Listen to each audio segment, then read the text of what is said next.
Hi everyone, welcome to my YouTube channel. और आज हमारा टॉपिक है परफेक्ट पार्टिसिपल।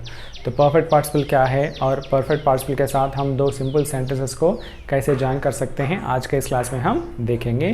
तो परफेक्ट पार्टिसिपल यानी हैविंग प्लस V3, यानी हैविंग के साथ अगर हम पास्ट पार्टिसिपल का प्रयोग करते हैं तब उसे हम परफेक्ट पार्टिसिपल कहते हैं।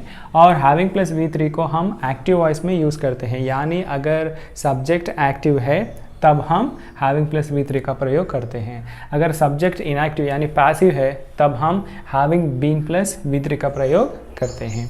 अभी हम देखेंगे कि परफेक्ट पार्टिसिपल के साथ दो सिंपल सेंटेंस को कैसे जॉइन कर सकते हैं। तो सिंथेसिस ऑफ सेंटेंसेस। तो यहाँ देखिए, I completed my work, I went out to meet my friend. तो यहाँ दो सेंटेंसेस हैं और दो सेंटेंसेस में दो एक्शंस हैं, ओके। और परफेक्ट पार्टिसिपल हम तभी यूज़ कर सकते हैं जब दो एक्शंस में एक टाइम इंटरवल या टाइम गैप है, यानी एक होने के बाद कुछ देर के बाद दूसरा एक्शन होता है, तभी हम ये परफेक्ट पार्टिसिपल का प्रयोग कर सकते हैं। तो यहाँ देखिए, आई कंप्लीटेड माई वर्क, मैंने अपना काम पूरा किया। I went out to meet my friend, मैं अपने दोस्त से मिलने बाहर गया। तो यहाँ देखिए, इन दोनों सेंटेंसेस में तो सब्जेक्ट तो एक ही है, आई, ओके। और यहाँ पहला एक्शन क्या है, आई कंप्लीटेड माई वर्क। तो जो पहला हुआ उसी सेंटेंस में हम परफेक्ट पार्टिसिपल का प्रयोग कर सकते हैं। तो यहाँ देखिए, यहाँ और यहाँ दोनों सेंटेंस में सब्जेक्ट एक ही है, तो पहला सेंटेंस में आप सब्जेक्ट निकाल सकते हैं और हैविंग के साथ हम सेंटेंस को स्टार्ट कर सकते हैं, like having completed my work comma I went out to meet my friend, यानी सेकेंड पार्ट जो है हम एज इट इज़ लिख सकते हैं। तो परफेक्ट पार्टिसिपल जो है, हम पहला एक्शन जो हुआ वो उसी सेंटेंस में हम परफेक्ट पार्टिसिपल का प्रयोग कर सकते हैं। यहाँ देखिए, I made the video, I will upload it on YouTube. तो यहाँ पहला ये हुआ, आई मेड द वीडियो, और बाद में मैं यूट्यूब में अपलोड करूँगा। तो यहाँ देखिए, ये पहला हुआ, तो इसलिए यहाँ हम परफेक्ट पार्टिसिपल का प्रयोग कर सकते हैं। तो दोनों सेंटेंस में सब्जेक्ट तो एक ही है, तो इसलिए having plus V3, having made the video comma I will upload it on YouTube, यानी second part as it is. तो यहाँ देखिए, she walked for a long time, she took rest for some time. तो यहाँ भी दोनों sentences में तो सब्जेक्ट तो एक ही है। तो she walked for a long time ये पहला हुआ और सब्जेक्ट एक ही है दोनों सेंटेंस में, तो पहला जो सब्जेक्ट है इसे हम निकालेंगे और हैविंग के साथ हम सेंटेंस को स्टार्ट करेंगे। Having plus V3, having walked for a long time comma she took rest for some time, यानी सेकेंड पार्ट जो है हम एज इट इज़ लिख सकते हैं। तो जो एक्शन पहला होता है तो उसी एक्शन के साथ हम परफेक्ट पार्टिसिपल का प्रयोग कर सकते हैं, और जो सेकेंड हुआ यानी जो बाद में होता है सेकेंड पार्ट जो है हम एज इट इज़ लिख सकते हैं। तो इस तरह जब सब्जेक्ट एक ही होता है दोनों सेंटेंसेस में, तो इस तरह हम ज्वाइन कर सकते हैं यूजिंग परफेक्ट पार्टिसिपल।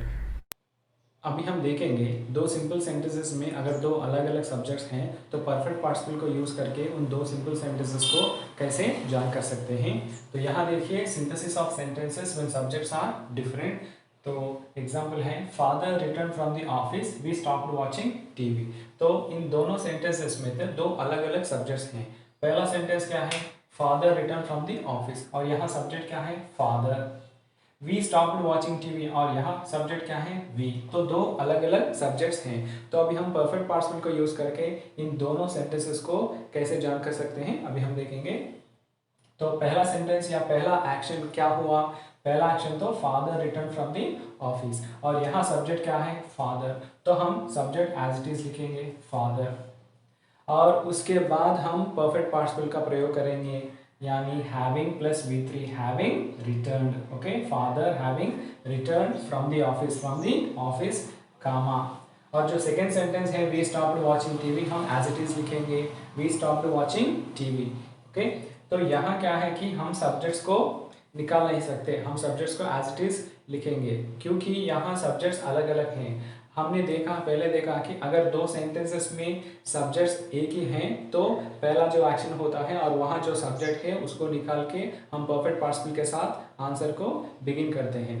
लेकिन यहाँ तो सब्जेक्ट्स अलग हैं, तो इसीलिए हमको सब्जेक्ट्स को एज इट इज लिखना चाहिए। तो यहाँ सब्जेक्ट क्या है, फादर, और उसके बाद ही हम परफेक्ट पार्टिसिपल का प्रयोग करेंगे, और उसके बाद जो बाकी सेंटेंस है फ्रॉम द ऑफिस हम एज इट इज लिखेंगे, और सेकेंड सेंटेंस है ये हम एज इट इज लिखेंगे, वी स्टॉप्ड वॉचिंग टीवी, और यहाँ एक कामा लगाएंगे बिफोर द सेकेंड पार्ट।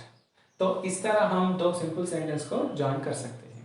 एक और एग्जांपल है, the team one the match, the coach felt happy. तो यहाँ भी दो सेंटेंसेस हैं, और यहाँ सब्जेक्ट द टीम, ओके, तो यहाँ द टीम है, और यहाँ द कोच एक सब्जेक्ट है, द टीम एक सब्जेक्ट है यहाँ, और द कोच यहाँ सब्जेक्ट है, दो अलग अलग सब्जेक्ट्स। तो किस तरह हम ज्वाइन कर सकते हैं, पहला हमें ये देखना चाहिए कि फर्स्ट एक्शन क्या है, यानी एक्शन पहला कौन सा हुआ।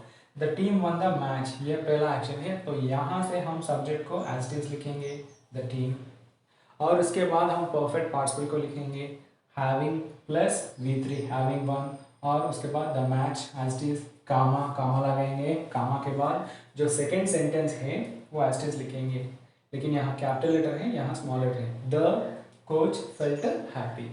तो इस तरह हम जान कर सकते हैं, अगर दो सिंपल सेंटेंसेस में दो अलग अलग सब्जेक्ट्स हैं तो पहला जो एक्शन हुआ वहाँ से हम सब्जेक्ट एज इट इज लिखकर उसके बाद हम परफेक्ट पार्टिसिपल यूज़ करके जो बाकी सेंटेंस है एज इट इज लिखते हैं, और जो सेकेंड पार्ट है उससे पहले हम कामा लगाते हैं और second sentence as it is लिखते हैं। तो इस तरह हम टू सेंटेंसेस को जॉइन कर सकते हैं। अभी हम देखेंगे परफेक्ट पार्टिसिपल को पैसिव वॉइस में किस तरह यूज कर सकते हैं। Perfect participle in passive voice, तो पैसिव वॉइस में परफेक्ट पार्टिसिपल का स्ट्रक्चर किस तरह होता है, हैविंग बीन प्लस V3। अगर एक्टिव है तो हैविंग प्लस V3, पैसिव है तो हैविंग बीन प्लस V3। तो यहाँ एग्जांपल देखिए, she was promoted, she felt happy. तो यहाँ सेंटेंस जो है शी वॉज प्रमोटेड ये पैसिव में है, क्योंकि यहाँ सब्जेक्ट क्या है, शी, तो शी सब्जेक्ट है और यहाँ कोई काम नहीं कर रहा है, तो काम सब्जेक्ट के ऊपर हो रहा है, तो she was promoted, she felt happy, और ये पैसिव में है, और इन दोनों सेंटेंसेस में सब्जेक्ट तो एक ही है, शी। तो अब हम परफेक्ट पार्टिसिपल का यूज करके इन दोनों सेंटेंस को किस तरह ज्वाइन कर सकते हैं। तो पहला एक्शन क्या हुआ, शी वॉज प्रमोटेड, तो इस सेंटेंस में जो सब्जेक्ट है इसको हम निकालेंगे, तो यहाँ सब्जेक्ट क्या है, शी, तो शी को निकालेंगे, और जो परफेक्ट पार्टिसिपल है हैविंग बीन प्लस V3, तो परफेक्ट पार्टिसिपल के साथ हम सेंटेंस को बिगिन करेंगे, हैविंग बीन प्लस V3 क्या है, प्रमोटेड, हैविंग बीन प्रमोटेड कामा, तो सब्जेक्ट क्या है एक्चुअली शी, यहाँ भी है शी है और यहाँ भी शी है, तो इस तरह हम एज इट इज लिख सकते हैं शी फेल्ट हैप्पी, यानी remaining sentence as it is. अगर यहाँ पे कोई नाम है तो हम यहाँ नाम लिख सकते हैं, लेकिन यहाँ भी शी है और यहाँ भी शी है, तो इसलिए हम एज इट इज लिख सकते हैं शी फेल्ट हैप्पी। और यहाँ देखिए they were arrested, they felt insulted, तो यहाँ दोनों सेंटेंसेस में तो सब्जेक्ट एक ही है और ये पैसिव में है क्योंकि सब्जेक्ट इनएक्टिव है, तो हम क्या कर सकते हैं, जो पहला एक्शन है दे वर अरेस्टेड, ये पहला एक्शन है और यहाँ से हम सब्जेक्ट को निकालेंगे, और परफेक्ट पार्टिसिपल क्या है, having been plus V3 having been arrested comma they felt insulted, subject एक ही है, तो यहाँ दे एज इट इज हम लिख सकते हैं, okay, second sentence as it is they felt insulted, तो कामा के बाद हम स्मॉल लेटर यूज करते हैं, यहाँ फुल स्टॉप है, कैपिटल लेटर, यहाँ स्मॉल लेटर, यहाँ कामा है इसलिए small letter, so they felt insulted. तो इस तरह जब सब्जेक्ट एक ही है तो पहला जो एक्शन होता है वहाँ से हम सब्जेक्ट को निकाल के परफेक्ट पार्टिसिपल स्ट्रक्चर के साथ हम सेंटेंस को बिगिन कर सकते हैं। और यहाँ देखिए, यहाँ दो सेंटेंसेस में दो अलग अलग सब्जेक्ट्स हैं। यहाँ देखिए the child was given a prize, the mother felt happy, तो यहाँ द चाइल्ड सब्जेक्ट है और यहाँ द मदर सब्जेक्ट है, और ये एक्शन पैसिव में है, द चाइल्ड वॉज गिवन, तो यहाँ सब्जेक्ट काम नहीं कर रहा, सब्जेक्ट के ऊपर काम हो रहा है। तो यहाँ पहला एक्शन क्या है, the child was given a prize, तो यहाँ से हम क्या करते हैं, यहाँ से हम सब्जेक्ट एज इट इज लिखते हैं, okay, the child, okay, the child, और उसके बाद हम परफेक्ट पार्टिसिपल का प्रयोग कर सकते हैं, having been given, having been plus V3 having been given a prize comma, second sentence as it is the mother felt proud, okay, और कामा के बाद स्मॉल लेटर, ओके। तो यहाँ तो हम डायरेक्टली परफेक्ट पार्टिसिपल के साथ ही हम सेंटेंस को बिगिन कर रहे हैं, क्योंकि यहाँ सब्जेक्ट एक ही है दोनों सेंटेंस में, लेकिन यहाँ दोनों सेंटेंसेस में सब्जेक्ट अलग अलग है, तो इसलिए हम सब्जेक्ट को एज इट इज लिखेंगे। तो पहला जो एक्शन होता है वहाँ से हम सब्जेक्ट को एज इट इज लिखेंगे और उसके बाद ही हम परफेक्ट पार्टिसिपल का प्रयोग करेंगे। और यहाँ देखिए, a man was murdered in the park, the police started investigation. तो यहाँ सब्जेक्ट क्या है? ए मैन, और यहाँ द पुलिस, दो अलग अलग सब्जेक्ट्स हैं। और पहला एक्शन क्या है? A man was murdered in the park, तो यहाँ से हम सब्जेक्ट को एज इट इज लिखेंगे ए मैन, और इसके बाद परफेक्ट पार्टिसिपल का प्रयोग करेंगे having been plus V3, having been murdered in the park, in the park, comma second sentence as it is, the police started investigation, तो comma के बाद small letter, the police started investigation.